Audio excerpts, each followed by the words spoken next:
ప్రేక్షకులకి నమస్కారం. గోపురానికి స్వాగతం.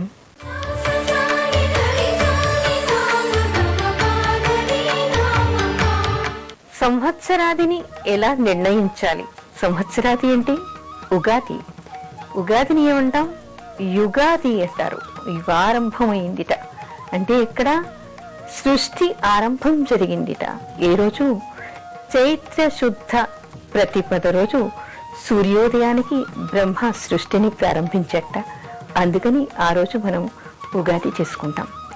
అయితే ఈ ప్రతిపద తిథి ఎప్పుడు ఉండాలి అనే దాన్ని మనం నిర్ణయించాలి. ఎలా, ఏ విధంగా చూసుకోవాలి? ఈ రోజుల్లో మనకి చాలా పంచాంగాలు. ఒకరోజు పండగ అంటే మరికొందరు కాదు రేపు అంటూ ఉంటారు. ఎందుకంటే తిథి ద్వయంగా వస్తూ ఉంటుంది, 2 రోజులకి పాకి ఉంటుంది. ఈ రోజు ఉదయం నుంచి రేపు ఉదయం వరకు కూడా ఉంటుంది. అలాంటప్పుడు నాలుగు మాటలు మాట్లాడుతూ ఉంటారు. మనం ఏ పంచాంగాన్ని వాడాలి అంటే దృక్ సిద్ధాంతాన్ని అనుసరించి రాసినటువంటి పంచాంగాన్ని మాత్రమే ఎంచుకోవాలి. దాని ప్రకారం మాత్రమే మనం ఉగాదిని చేయాలి. దృక్ సిద్ధాంతం అంటే, దృక్ అంటే కంటికి కనిపించేటువంటి విషయం. అంటే ఈ రోజు అశ్విని నక్షత్రం అంటే ఆ రోజు టెలిస్కోప్ లో చూస్తే మనకి ఆకాశంలో అశ్విని నక్షత్రం కనిపించాలి. ఆ విధంగా చూసి కంటికి కనిపించే విధంగా దాన్ని అనుసరించి రాసేది మాత్రమే దృక్ సిద్ధాంతం. అలాంటి పంచాంగాన్ని అనుసరించి మాత్రమే మనం ఎంచుకోవాలి. నిజమే, అలాంటి పంచాంగం మన దగ్గర ఉంది. అయినప్పటికీ మనకి ఎన్నో సందేహాలు. ఇవాళ వచ్చిన తిథి రేపు పొద్దున వరకు కూడా ఉంది. అలాంటప్పుడు మనం ఏ రోజు చెయ్యాలండి అనేటువంటి సందేహం వస్తుంది. దీనికి మనకి శాస్త్రంలో ఏమిటంటే ప్రామాణిక గ్రంథాలు ఉన్నాయి. అవి ధర్మ సింధు, నిర్ణయ సింధు అనేటువంటి 2 గ్రంథాలు మనకి ఉన్నాయి. వాటిలో మనకి చెప్పేటువంటి విషయం ఏమిటంటే, ఏ రోజైతే అంటే చైత్ర శుద్ధ ప్రతిపద ఆ రోజు సూర్యోదయానికి ఉండాలి. ఆ సూర్యోదయానికి ఉన్న రోజు మాత్రమే మనం ఉగాది పండుగని సంవత్సరాదిని జరుపుకోవాలి. సంవత్సరాది అంటే ఆ సంవత్సరానికి ఆది మొదటి రోజు అన్నమాట. ఆ ఉగాదిని ఆ రోజు పండుగగా చేసుకోవాలి.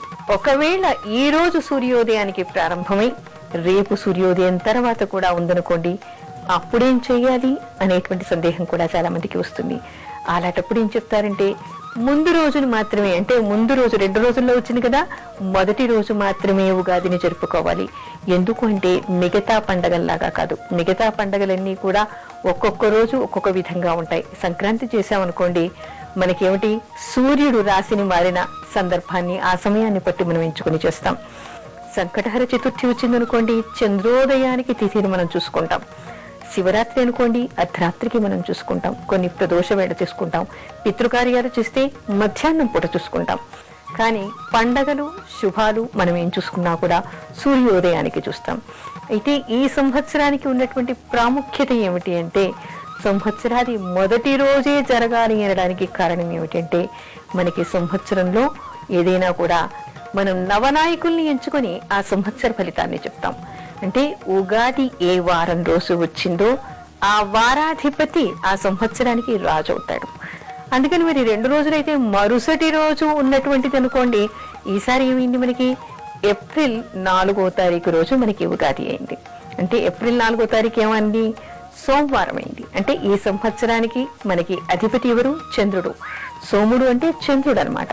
సోమవారం అంటే దానికి అధిపతి చంద్రుడు. కాబట్టి ఈ సంవత్సరానికి రాజు మనకి చంద్రుడు అవుతూ ఉన్నాడు. మరి ఒకవేళ తిథి ద్వయం అంటే ఒక తిథి 2 రోజులకి పాకి ఉండి మరో సంవత్సరంలో సోమవారం ప్రారంభమై మంగళవారానికి అంత్యమైందనుకోండి, సోమవారం కాకుండా మంగళవారం చేస్తే ఆ రాజు అంటే ఆ సంవత్సరానికి రాజు మారిపోతాడు. మనం చెప్పేటువంటి ఫలితాలన్నీ కూడా మారిపోయేటువంటి అవకాశం ఉంది. అందుకని అలా కాకుండా నిర్దిష్టమైనటువంటి ప్రమాణాన్ని ఏర్పరిచి పెట్టింది మనకి మన శాస్త్రం.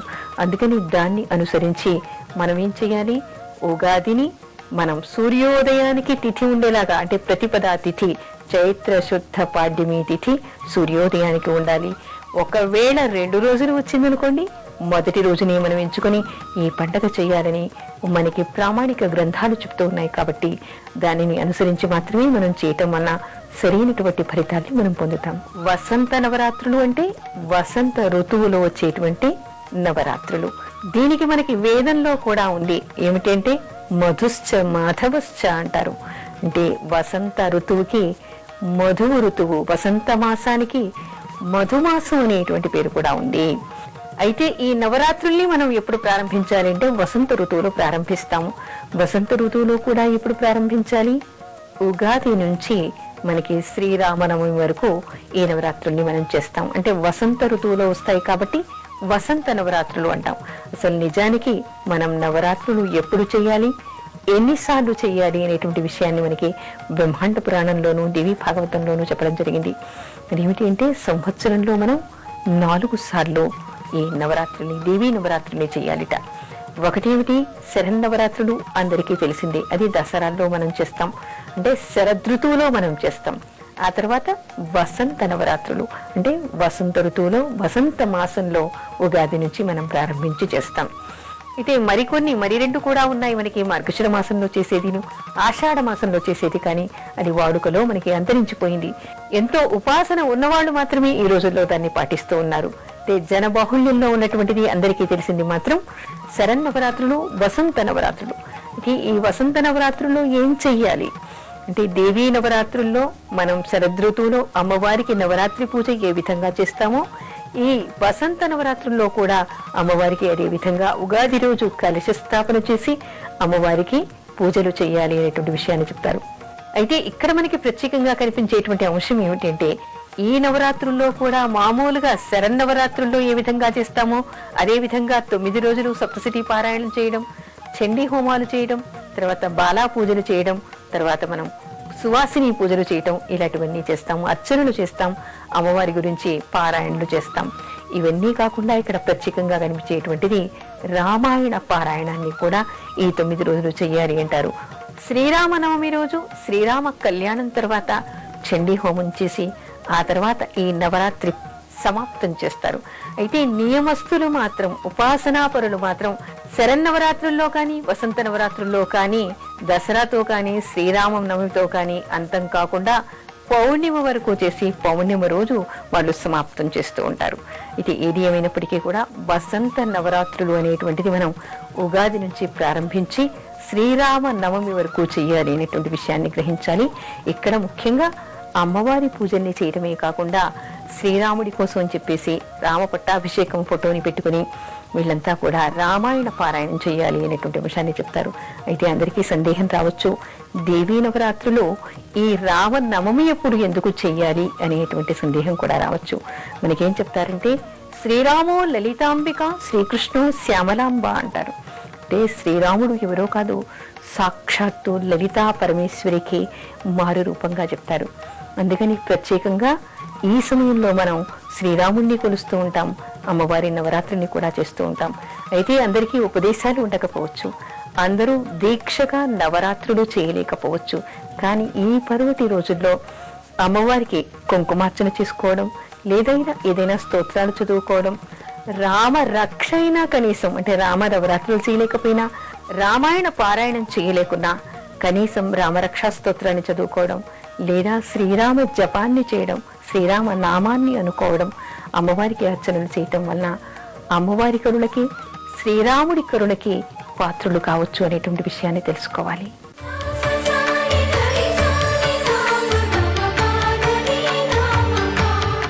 ఇంటి ముందు ధ్వజారోహణం ఎందుకు చేస్తారు? అదేమిటండి, ఇంటి ముందు ధ్వజారోహణం ఎవరు చేయరు కదా అనేటువంటి సందేహాన్ని వెలిపుచ్చవచ్చు. కానీ మనకి వ్రత గ్రంథాలు ఏం చెప్తున్నాయంటే, ఈ ఉగాది రోజు అందరూ కూడా ఇంటి ముందు ధ్వజస్తంభాన్ని పెట్టుకోవాలట. ధ్వజస్తంభం అంటే గుడిలో లాగా కాదులేండి, ధ్వజానికి పూజ చెయ్యాలి అనేటువంటి విషయం కూడా కనిపిస్తోంది. అందులో ముఖ్యంగా ఇంద్రధ్వజానికి పూజ చెయ్యాలట, బ్రహ్మధ్వజానికి పూజ చెయ్యాలిట. పూర్వకాలం ప్రతి ఇంటి ముందు కూడా ధ్వజారోహణ ఉండేదిట. ఈ రోజు అంటే సంవత్సరాది రోజు ఇంటి ముందు కూడా ధ్వజారోహణ చేసేవాళ్ళట. రాను రాను కనుమరుగైపోయింది. ముఖ్యంగా మనకి మన తెలుగునాట ఈ విషయం మనకి కనిపించట్లేదు. కానీ ఈ రోజుల్లో కూడా మహారాష్ట్రలోనూ కొంత ఉత్తర దేశంలో కూడా మనకి అలవాటు కనపడుతోంది. అదేమిటంటే, ఉత్తరాదిన మనకి ఏం చేస్తారు, తర్వాత మహారాష్ట్రలో కూడా ఏం చేస్తారంటే, ఈ ఉగాది వచ్చింది అంటే ముందు రోజే వీళ్ళు అక్కడంతా కూడా శుభ్రం చేసుకోవడం, ఇంటికి తోరణాలు కట్టుకోవడం, మామిడాకులు తర్వాత పువ్వులు కట్టుకోవడం, వేప కొమ్మలు పెట్టుకోవడం చేస్తారు. ఆ రోజు ఉదయం, ఏ రోజు సంవత్సరాది రోజు ఉదయం ఇంటి ముందు ఆవు పేడతో అలికి ముగ్గులు పెట్టి ఒక టేబుల్ అంటే ఒక బల్ల లాంటిది వేస్తారట. దాన్ని చౌకోణంగా అంటే 4 కోణాలుగా ఉన్నటువంటి ఒక బల్లని వేసి దాని మీద ఒక కలశాన్ని పెట్టి దాని మీద ఒక ధ్వజాన్ని పెడతారట. ఆ ధ్వజారోహణ చెయ్యాలి, దానికి పూజ చెయ్యాలి అనేటువంటి విషయం చెప్తారు. ధ్వజారోహణ ఎందుకు చేస్తారు? ధ్వజం అంటే ఏమిటి? మనకి విజయ కేతనం అనేటువంటి అర్థం ఉంది. మనం ఏం చేస్తున్నాం? స్వాతంత్ర్యం వచ్చినప్పటి నుంచి మన దేశంలోనే కాదు, అన్ని దేశాల్లో కూడా వాళ్ళ స్వాతంత్ర్యం వచ్చిన తర్వాత దేశానికి చిహ్నంగా ఉండేటువంటి పతాకాన్ని వాళ్ళు పెట్టుకొని పతాకారోహణం చేస్తూ ఉంటారు, ఉత్సవాలు జరుపుతూ ఉంటారు. ఏ రోజు? స్వాతంత్ర్యం వచ్చిన రోజు. అదే విధంగా ప్రతి వ్యక్తి కూడా ఆ యజమాని ఆ ఇంటి ముందు ఈ సంవత్సరాది రోజు విజయకేతనం ఎగురవేయాలిట, ధ్వజానికి పూజ చెయ్యాలిట. ఎందుకు అంటే అది విజయ చిహ్నం లాంటిది కాబట్టి దానికి తప్పనిసరిగా ఆ రోజు పూజ చెయ్యాలి అనేటువంటి నియమం కనపడుతోంది. అలా చేయటం వల్ల ఆ సంవత్సరం అంతా కూడా వాళ్ళకి విజయాలు చేకూరుతాయి అనేటువంటి విషయాన్ని చెప్తారు. అసలు ఈ పతాకారోహణం చేయడం, ధ్వజారోహణ చేయటం అనేటువంటిది మనకి చాలా చోట్ల ఉంది. ధ్వజస్తంభం ఎక్కడ ఉంటుంది? ప్రతి దేవాలయంలో కూడా దేవుడి ముందర ధ్వజస్తంభం ఉంటుంది. ఆ రోజు ధ్వజారోహణం చేస్తారు. అంటే ఆ దేవుడికి అక్కడ ఏ విగ్రహం ఉందో దానికి సంబంధించినటువంటి ధ్వజారోహణ అంటే జెండాని అక్కడ వాళ్ళు ఆరోహణ చేయటం మనకి కనపడుతుంది. పూర్వకాలంలో రాజులకి కూడా వాళ్ళ రథాలకి, ముఖ్యంగా యుద్ధం చేస్తూ ఉన్నప్పుడు వాళ్ళు పతాక చిహ్నాలు వాళ్ళ రథాలకి ఉండేవి. ఆ విషయాలు కూడా జెండాపై కపిరాజు అనేటువంటి విషయాన్ని మనం వింటూనే ఉన్నాం. అలా కూడా ఉంటుంది. అంతేకాకుండా ప్రతి వ్యక్తి కూడా విజయకేతనంలాగా ఈ ధ్వజారోహణాన్ని ప్రతి ఇంటి ముందు వెయ్యాలి అంటారు. అయితే ఇది మనం చేయటం లేదు. ఈ రోజుల్లో మనం కట్టుకునేటువంటి తోరణాలని, పువ్వుల్ని మనం ధ్వజంగా భావిస్తున్నాము అనేటువంటి మాట కూడా చాలా మంది చెప్తూ ఉన్నారు. కాకపోతే తప్పనిసరిగా ఎవరైనా కూడా ఇంటి ముందు కలశం పెట్టి దాని పక్కన ఒక కర్రను పాతి దానికి ఒక జెండాను పెట్టి విజయకేతనం చేసి అక్కడ ధ్వజారోహణం చేసి పూజించాలి అనేటువంటి విషయం మనకి శాస్త్రం చెప్తోంది. అది చాలా ఉత్తమమైనటువంటిది. ఆ సంవత్సరంలో వాళ్ళకి విజయాల్ని చేకూరుస్తుంది అనేటువంటి విషయాన్ని కూడా మనకి చెప్తారు.